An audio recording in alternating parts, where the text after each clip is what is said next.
Porque cuando Dios te da una palabra, cuando tú cargas una palabra de Dios, hay un viento contrario que se va a levantar contra esa palabra. Nosotros fuimos trasladados, fuimos pescados de un reino de desorden, de un reino de oscuridad, de un reino de perdición, de un reino de maldad, al reino de la luz, al reino de la gloria. Fuimos trasladados.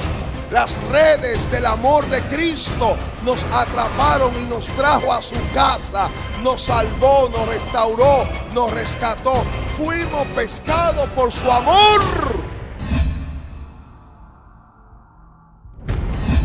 Y ya tú pensabas que en este tiempo tú ibas a estar allá, pero está aquí. Pero cuando Cristo se sube en tu barca, lo que no ocurrió en años, ocurrirá en un segundo. Denle un aplauso fuerte al Señor. Mateo capítulo 14, verso 22. Enseguida Jesús hizo a sus discípulos entrar en la barca e ir delante de él a la otra ribera, entre tanto que él despedía a la multitud. Jesús les da la orden a los discípulos que entren en la barca. Ellos no decidieron voluntariamente entrar, sino en obediencia. Verso 24, por favor. Y ya la barca estaba en medio del mar. ¿Dónde estaba la barca? ¿Dónde? Azotada por las olas, porque el viento era contrario. Mas a la cuarta vigilia de la noche Jesús vino a ellos andando sobre el mar. Los romanos dividían la noche en 4 vigilias de 3 horas. La primera vigilia de 6 de la tarde a 9 de la noche. La segunda de 9 de la noche a medianoche o a las 12 de la noche.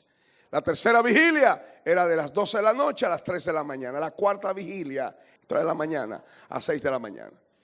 O sea, lo que aquí está diciendo es que Jesús vino caminando sobre el mar alrededor de las 3 de las 4 de la mañana. Y los discípulos, viéndole andar sobre el mar, se turbaron diciendo: un fantasma, y dieron voces de miedo. Pero enseguida Jesús les habló diciendo: tened ánimo, yo soy, no temáis. Entonces le respondió Pedro y dijo: Señor, si eres tú, manda que yo vaya a ti sobre las aguas. Y él le dijo: ven. Y descendiendo Pedro de la barca, andaba sobre las aguas para ir a Jesús. Pero al ver el fuerte viento tuvo miedo y, comenzando a hundirse, dio voces diciendo: Señor, sálvame. Al momento Jesús, extendiendo la mano, asió de él y le dijo: hombre de poca fe, ¿por qué dudaste?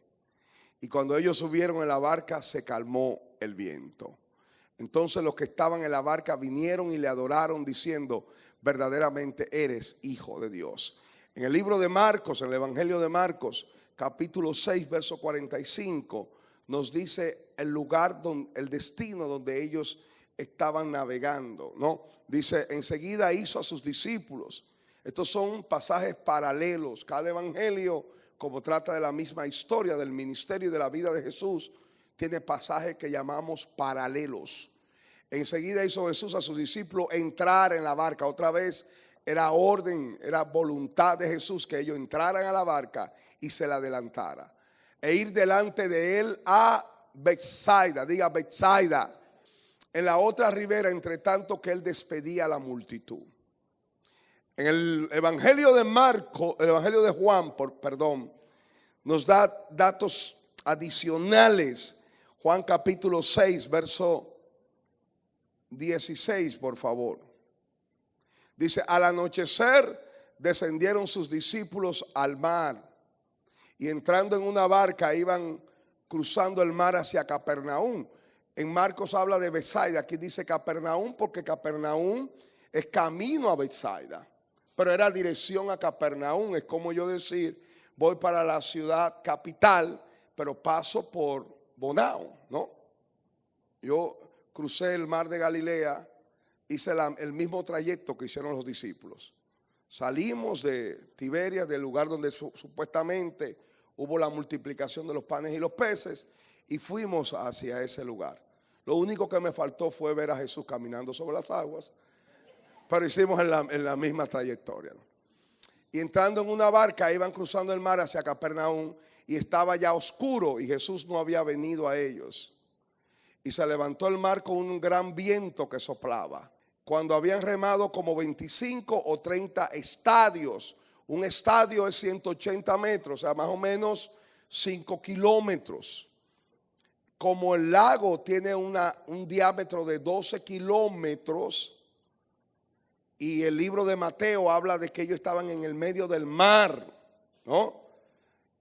Y habían cruzado alrededor de 25 a 30 estadios. Es correcto la información, el dato.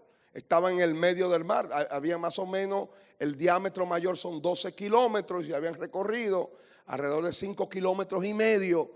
Estaban en el medio del mar. Le faltaba el otro trecho, alrededor de 5 kilómetros más, para llegar a Betsaida o a Capernaum. Cuando habían remado como 25 o 30 estadios, vieron a Jesús que andaba sobre el mar y se acercaba a la barca y tuvieron miedo. Mas él les dijo: yo soy, no temáis. Ellos entonces con gusto le recibieron en la barca, el cual llegó enseguida a la tierra a donde iban. Amén. Miren, ¿por qué razón Jesús los envió a Betsaida? Para que fueran delante de él. Cuando leemos la historia bíblica nos damos cuenta que el relato que precede a esta historia fue la multiplicación de los panes y los peces. Jesús fue a un lugar desierto y allí una gran multitud le seguía a causa de los milagros. ¿Cuántas personas le seguían? Dice la palabra que 5,000 hombres, sin contar mujeres y niños. No tenían que comer. Y los discípulos dijeron al maestro: maestro, despídelo, pues ellos no tienen que comer y ya está anocheciendo, ya va a oscurecer. Jesús les dijo: no tienen que irse, dádle vosotros de comer. Y alguien dijo, no sé si fue Felipe, no recuerdo, pero ni 200 denarios serían suficientes para dar de comer a esta multitud tan grande. Andrés se levanta y dijo: hay un niño que tiene 5 panes de cebada y 2 pececillos. Jesús tomó los 5 panes, le dio las gracias al Señor. Primero hizo recostar a la multitud de 50 en 50 sobre un lugar de abundante pasto donde había una gran cantidad de hierbas, y dice que los hizo recostar sobre los pastos. Y allí él dio gracias a Dios, le dio los panes a los discípulos y él se quedó con los 2 pescados o los 2 peces, y él mismo distribuyó los peces. Al final, la multitud tan grande se alimentó por un milagro de la multiplicación de los panes y los peces, y dice la palabra que sobraron 12 canastas. Ellos, al ver este milagro, lo querían hacer rey, y Jesús, conociendo sus intenciones, despide a la multitud, despide a los discípulos, lo mandan dice que ya empezaba a anochecer, o sea, a las 6 de la tarde. Jesús lo envía a Betsaida en la barca y le dice: espérame allá, adelántense que yo voy detrás de ustedes. La pregunta es: ¿cómo pensaba Jesús llegar a Betsaida? Si solo había una sola barca y los discípulos se iban en la barca, ¿acaso Jesús iba a tomar el camino largo de bordear el lago, que era bastante extenso, o ya él estaba acostumbrado a caminar sobre las aguas? Como Jesús es Dios y para Dios no hay nada imposible, Él todo lo puede hacer. Él despide a la multitud, sube al monte a orar, y cuando está en el monte se da cuenta que los discípulos están en la barca luchando contra un viento contrario. Miren esto: porque Jesús manda a la multitud sentarse de 50 en 50. ¿Dónde lo sentó? En un lugar de abundante pastos.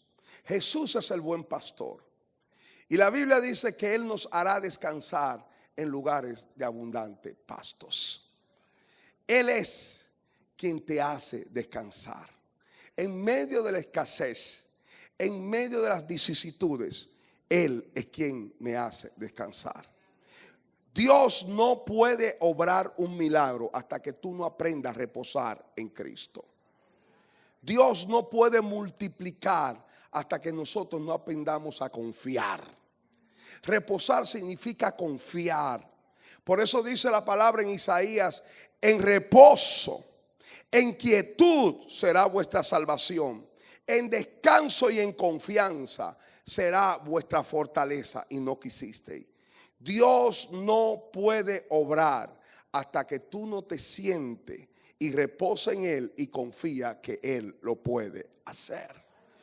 Él primero sentó a la multitud. Hasta que la multitud no se sentó, Él no multiplicó.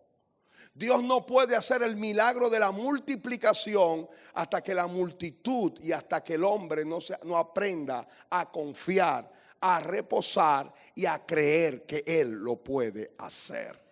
Ellos se sentaron sobre lugares de delicados pastos.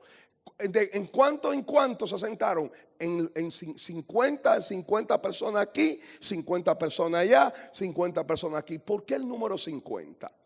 Porque 50 representa jubileo. Cada 50 años, toda aquella persona que había perdido alguna propiedad a causa de la deuda, toda aquella persona que había caído esclavo a causa de deudas impagables, en el año del jubileo salía libre.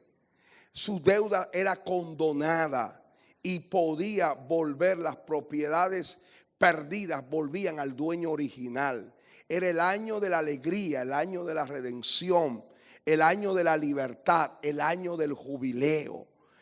Sentarlo de 50 en 50 a reposar significa este mensaje: siéntate, reposa, confía, porque el año del jubileo ha llegado.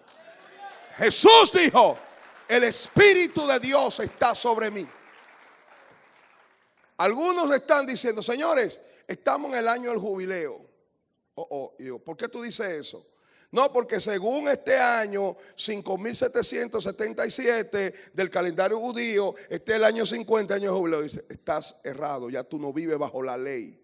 Desde que Cristo llegó sobre esta tierra, su primer mensaje fue esto: el Espíritu de Dios está sobre mí y me ha ungido para libertar a los cautivos, abrir las cárceles a los oprimidos, dar vista a los ciegos, levantar a los afligidos y declarar el año del jubileo, año agradable a Jehová. Desde que Cristo llegó a esta tierra, yo estoy en el año del... Lo sentó de 50 en 50. Oiga aquí. Tomó el pan y lo partió. Y después que lo partió, lo multiplicó. Nada que no se parte, no se multiplica.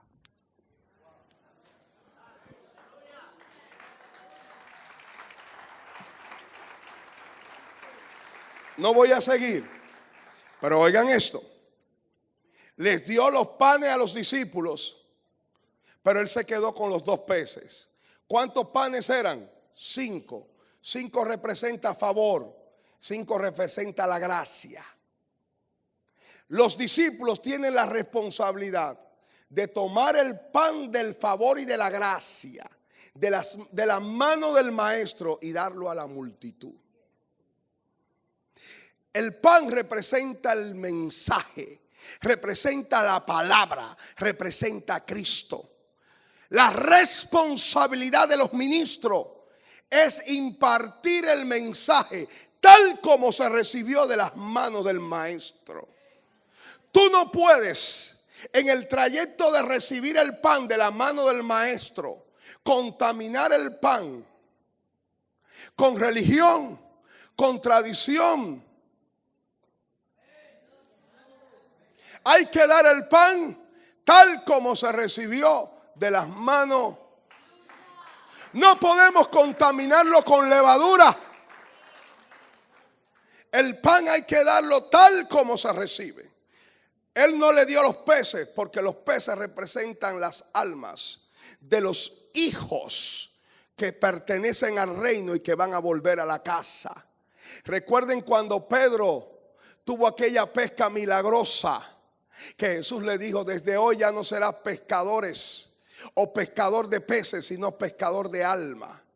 El mar la terminología bíblica, y cuando leemos el libro de Apocalipsis de Elvis Carballosa, dice que el mar en términos bíblicos representa un reino de desorden, de confusión, de turbieza, un reino de rebelión. Fíjense que en el libro de Daniel capítulo 7 las 4 bestias salieron del mar.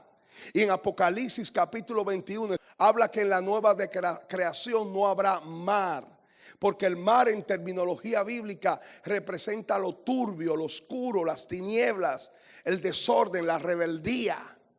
Nosotros fuimos trasladados, fuimos pescados de un reino de desorden, de un reino de oscuridad, de un reino de perdición, de un reino de maldad, al reino de la luz, al reino de la gloria. Fuimos trasladados. Las redes del amor de Cristo nos atraparon y nos trajo a su casa, nos salvó, nos restauró, nos rescató. Fuimos pescados por su amor. Y Él tomó los 2 pescados. ¿Por qué 2? Pueblo gentil y pueblo hebreo. Y cuando los discípulos repartían el pan se multiplicaba. Y cuando repartían el pan, Él multiplicaba los peces. Y esto tiene un mensaje, porque cuando tú predicas el mensaje de la gracia, los peces se multiplican. ¿Cuántos están entendiendo lo que estoy diciendo? Mira, en enero vino el pastor Wagner da Costa. ¿Cuántos conocen al pastor Wagner? Él vino a presentar un libro. Y estuvimos predicando en diferentes lugares. En Nagua, dimos el Congreso Cultural del Reino en San Cristóbal. Fue algo extraordinario. Al final, mi amigo y hermano, el pastor Roger Fernández, dijo: amado, yo tengo un deseo tremendo de llevar al pastor Wagner a la playa de Portillo, en las Terrenas. Yo he ido a las Terrenas, pero que yo sepa, yo nunca he ido a Portillo. Y yo digo, vamos a llevarlo. Cuando lo llevamos, yo quedé enamorado de esa playa. La playa tiene una arena preciosa, el color de las aguas, cristalina, mansa, aguas mansas, no hay olas. Y yo estaba, wow, qué playa tan linda. Entonces pensé, cuando tú estás en un sitio tan lindo, piensa, si nadie estuviera aquí. Entonces miro hacia mi derecha y veo que hay un hotel que se llama Bahía Príncipe Portillo. Y digo, ¿cuánto me gustaría estar en ese hotel? Un deseo del corazón, un anhelo. 1 o 2 meses después me llama el pastor Daniel Vargas y me dijo: Elvis, cuando yo vaya allá a dar el evento de Wani, yo quiero invitarte a ti y a tu esposa para que estén conmigo en un hotel. Yo, oh, gracias, pastor. Y yo, ¿qué hotel? Dice, Bahía Príncipe Portillo.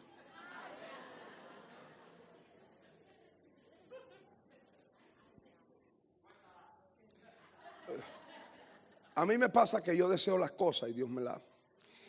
Y yo recuerdo que estaba en la playa, fuimos ahora, cuando terminó el evento.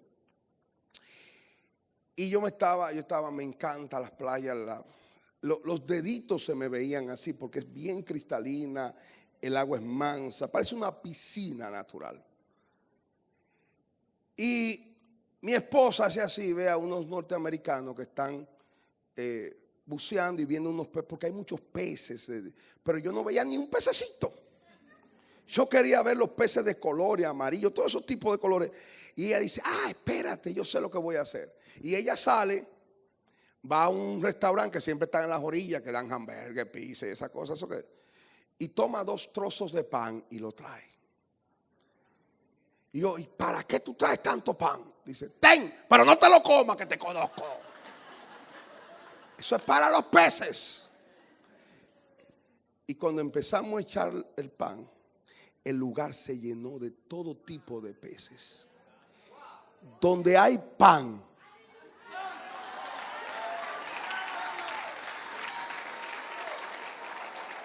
por aquí. Donde hay pan hay peces. Pastores, no se quejen si la gente se te van. Dale pan, dale palabra. Deja de darle religión, tradiciones humanas. Liberten al Espíritu Santo. Denle la libertad al Espíritu.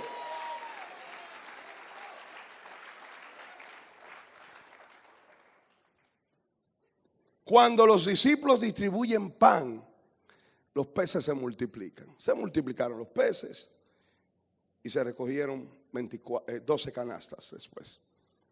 Él los hace entrar en la barca. Tengo que terminar. Y dice que cuando la barca estaba en el medio del mar, habían ya remado, ¿cuántas horas? Desde alrededor de las 6 de la tarde hasta las 3 de la mañana. Estamos hablando prácticamente 9 horas. El viento les era contrario y las olas estaban en contra de la barca. Pero ellos habían recibido una palabra del maestro. Espérenme en Betsaida. Ellos cargaban una palabra. Él estaba remando. Pedro tenía dos opciones: o izar la vela y dejarse llevar por el viento contrario y volver al lugar de origen, o seguir remando y llegar donde Jesús dijo que lo esperara. Porque cuando Dios te da una palabra, cuando tú cargas una palabra de Dios, hay un viento contrario que se va a levantar contra esa palabra. Él tenía una promesa, él tenía unas instrucciones de Dios: ir y esperarlo en Betsaida. Pero el enemigo levanta un viento contrario. Él está luchando y remando. Después de 9 horas, me imagino que los discípulos estaban agotados, remando contra el viento contrario. Porque el pueblo de Dios tiene que habituarse y entender que la iglesia va en contra de la corriente de esta tierra, en contra de la corriente del mundo. Nosotros no vivimos ni por la moda ni por lo que el hombre pueda decir. Nosotros no vivimos por lo que los ojos ven. Nosotros vivimos por la palabra que Dios ha colocado en nuestro corazón. Ser cristiano es ir contra la corriente. Hoy la corriente es que las personas llegan experimentado al matrimonio. Esa es la corriente. La virginidad es un estorbo, pero eso no es lo que la palabra de Dios dice. Hoy la corriente es que la mujer tiene que tomar su lugar y mujeres sin límite. Y si te pone en el medio, arrebátalo, rómpelo, quítalo y divórciate. Pero lo que la Biblia dice es que la mujer se someta al marido y que el marido ame a su mujer. Ser cristiano es ir contra la corriente. Hoy la corriente te dice que si te dieron la oportunidad de ocupar un puesto político, aprovecha, no seas tonto. Coge lo que sea, roba cuanto pueda. No sea tonto, no sea porque esa es tu oportunidad. Eso es lo que dice la corriente. Eso es lo que la moda dice. Pero la palabra de Dios dice que los que confían en Él son como el monte de Sión, que permanece para siempre. Como Jerusalén tiene muro alrededor de ella, así acampa Jehová alrededor de los que le temen y lo defiende. Tener una palabra de Dios es moverte contra la corriente.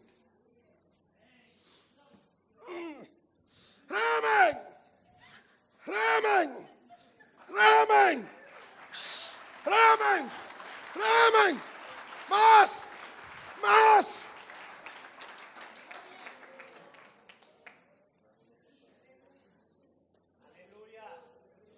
La corriente.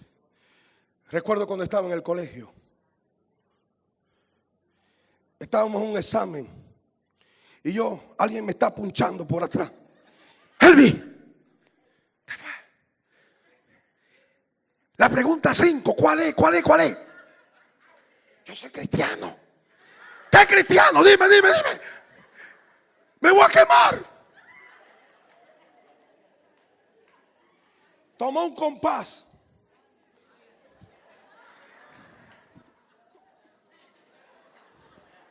Los cristianos no hacen chivo. ¿Qué chivo? Ayúdame. Te voy a caer a trompar, Elvis, cuando salgamos. No es fácil ir en contra de la corriente. ¿Cuánto diga? No es fácil ir en contra de la corriente. Pero prefiero ir en contra de la corriente. Pero Cristo está en mi barca. Cristo está en mi barca. Tengo que terminar. Y dice la palabra que Jesús venía caminando sobre las aguas. Y le dijo a Pedro. Y le dijo, no teman, un fantasma. Porque ellos esperaban una respuesta de Dios. Lo que pasa es que la respuesta vino de una manera no esperada. Y por eso creían que era un fantasma. A Pedro le dijeron, Pedro, ahora sí es verdad que estamos fritos. Una tormenta y para el colmo de madre un fantasma. Lo que tú crees que es un agravamiento de tu condición es el llamado del cielo que te está diciendo que tu milagro está cerca. El problema de ellos, y a veces me pasa a mí, es que yo esperaba porque el trayecto, yo pienso, soy yo, que se cruza en menos de 2 horas. Pero yo tenía 9 horas y estaba en el varado en el mar, en el medio del mar. Hay momentos en que yo pienso, ya a esta altura yo debía haber estado allá. Y todavía estoy aquí. Porque siento que hay viento contrario. Y estoy haciendo un esfuerzo para avanzar, pero siento que avanzo y retrocedo, avanzo. Pero al momento veo a Jesús venir sobre el mar. Y Jesús le dice a Pedro, Pedro, no temas. Y Pedro dijo, si eres tú, Señor, dime que yo vaya a ti. Dijo, ven. Y dice que Pedro empezó a caminar sobre las aguas. Pedro no caminó sobre las aguas. Pedro caminó sobre la palabra. Porque todo el que tiene una palabra de Dios va a caminar sobre la promesa. Todo el que tiene una palabra de Dios va a caminar sobre las promesas. Todo el que tiene una palabra de Dios va a caminar sobre la fe. No creer lo que mis ojos ven, creer lo que Dios dice de mí. Algo que me dijo una mujer de Dios: nunca repitas lo que el enemigo dice de ti. ¿Sabe qué fue lo que le pasó a los espías de Moisés? Que repitieron lo que los gigantes decían de ellos. Los gigantes los miraron, le dijeron, ustedes parecen langostas, insectos delante de nosotros. Y ellos fueron como tontos. Parecemos cucaracha. No importa lo que el enemigo diga de ti, no lo repitas. Es cierto que parecemos cucaracha, pero el mata gigante está con... No repitas nunca lo que el enemigo dice de ti, nunca.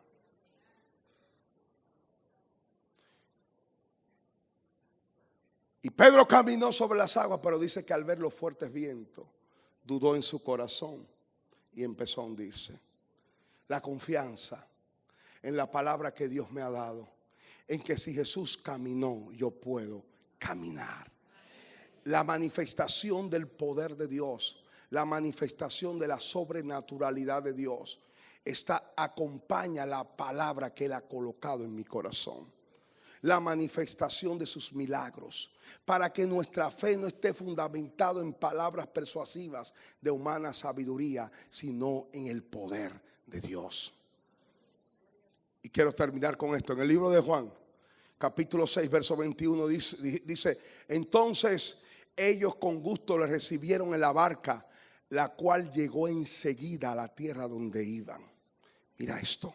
Ellos estaban en el medio del mar y la orilla estaba a 5 o 6 kilómetros.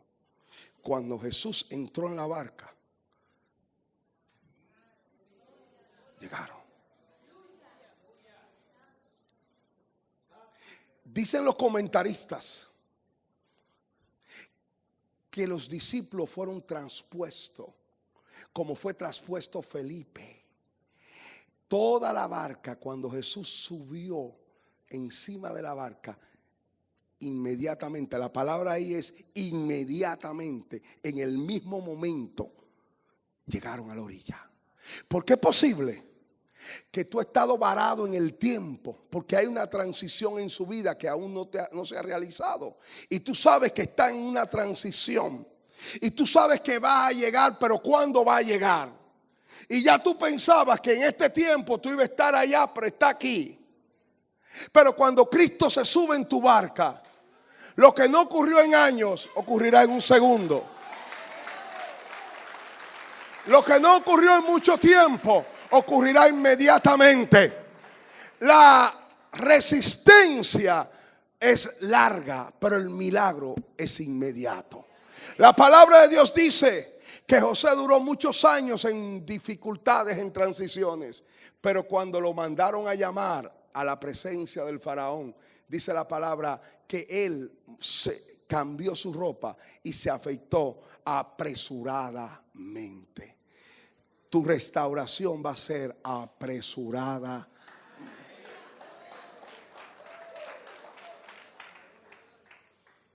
Tú tienes una palabra y producto de esa palabra hay vientos contrarios que oponen y resisten. Pero tú sabes que vas a llegar a Betsaida. Betsaida significa casa de la pesca, lugar de la multiplicación. Porque tú vienes de un lugar de escasez a un lugar de prosperidad y de multiplicación. Porque tú vienes a un lugar donde Cristo tuvo que multiplicar los panes, pero ahora tú te acercas a un lugar donde tú no tienes que multiplicar, sino que los panes y los peces ya están multiplicados. Tú vienes a un lugar donde hay un buffet divino, pero tú tienes que pasar por un proceso, una transición. Cada vez que los discípulos cruzaban el mar, eso representa en el mundo espiritual transición de un kairos, de una temporada a otra. Véanlo y estudien la palabra, es una transición. Y a esa transición hay oposición, hay vientos contrarios. Pero nosotros creemos que el que nos dijo a nosotros, espérenme en Betsaida, nos llevará a Betsaida. Yo no sé si tengo que llegar con un pedazo de la barca, pero yo voy a llegar. Yo no sé si tengo que llegar nadando, pero voy a llegar. Yo no sé si tengo que llegar encima del remo, pero voy a llegar. Yo no sé si tengo que ir encima de alguien, pero yo voy a llegar. Yo no sé si hay un barquito y yo tengo que agarrarme y que me lleve, pero yo voy a llegar. Porque Él dijo, espérenme en Betsaida. Dile que está a su lado, vas a llegar. Vas a llegar. No porque tú lo dices, sino porque Él lo dijo. No porque yo quiero, sino porque Él quiere. Amén. Quiero que nos pongamos en pie, amados.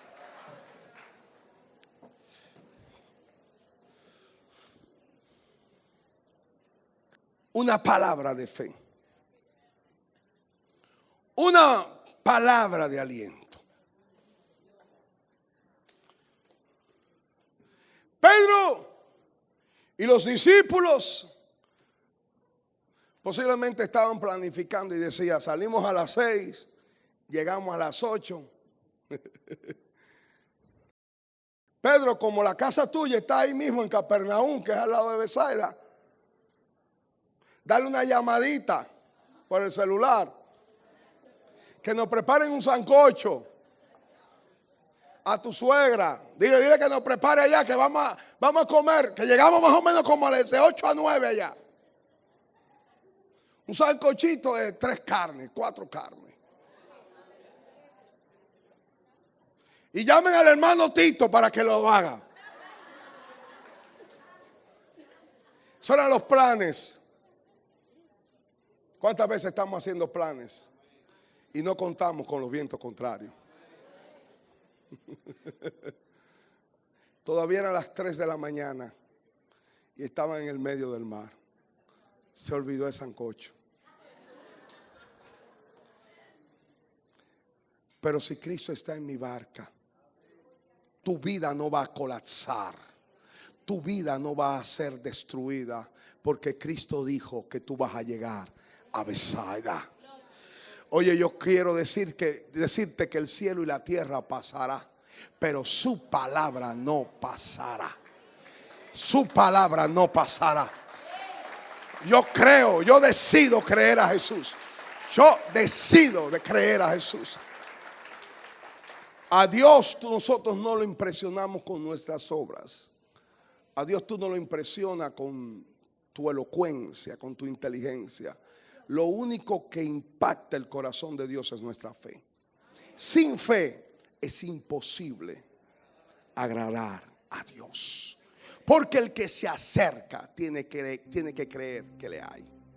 Para tales fines, Dios te va a quitar tus fuerzas y te va a colocar en debilidad y te va a someter a grandes resistencias, para que aprendas que no es con espada, que no es con ejército, más con el poder de su Santo Espíritu.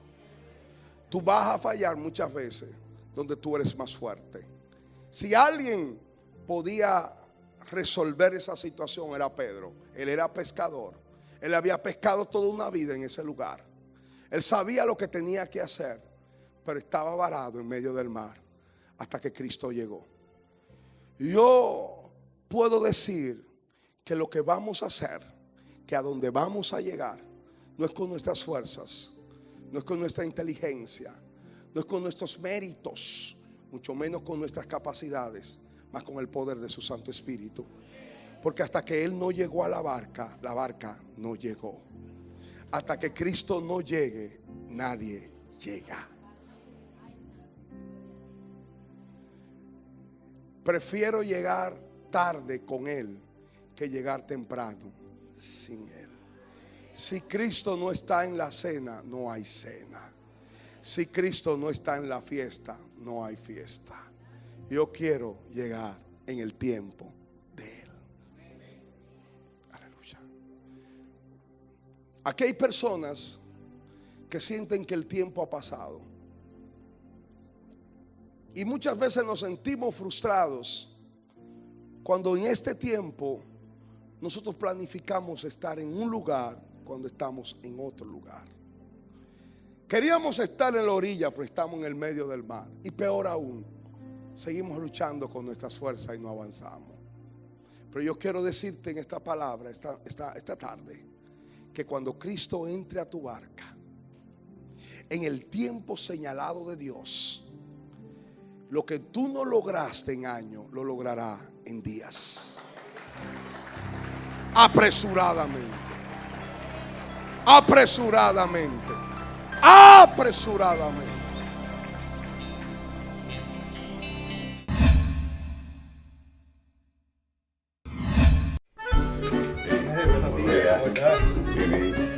Siéntese por acá. ¿Cómo está? Bien, bien.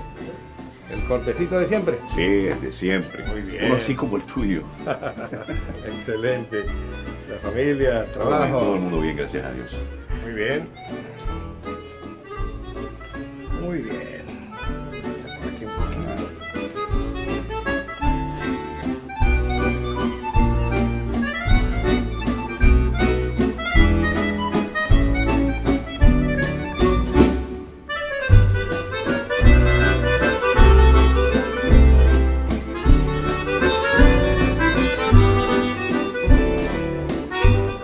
Estamos listos. Hazle una limpiecita por acá y ya vamos a estar listos. ¿Sabe una cosa? ¿Sí? Yo no creo que Dios existe. ¿Por qué dice eso, mi amigo? Es muy fácil. Al salir a la calle nos damos cuenta de que Dios no existe. Y si no, dígame, si Dios existe, ¿por qué hay tantas personas enfermas? ¿Por qué hay niños abandonados? No, mi amigo, si Dios existiera, no habría sufrimiento, no habría tanto dolor para la humanidad. No puedo entender por qué, si existe un Dios, permite que puedan pasar todas estas cosas. No puedo entender.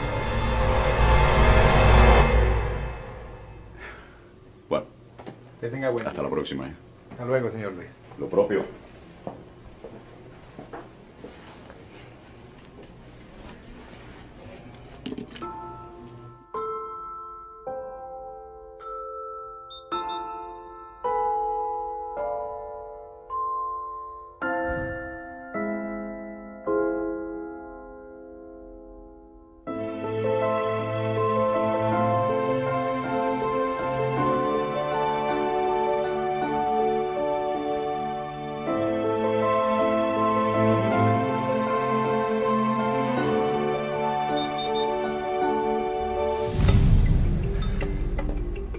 ¿Sabe una cosa? Los barberos no existen. ¿Cómo? ¿Y yo qué soy? Los barberos no existen. Porque si los barberos existieran, no habría personas con el pelo tan largo como el de este hombre. Los barberos sí existen. El problema es que esas personas no vienen hacia mí. Exacto. Ese es el punto. Dios sí existe. Lo que pasa es que las personas no van a Él. Por eso, mi amigo, hay tanta miseria y dolor en el mundo.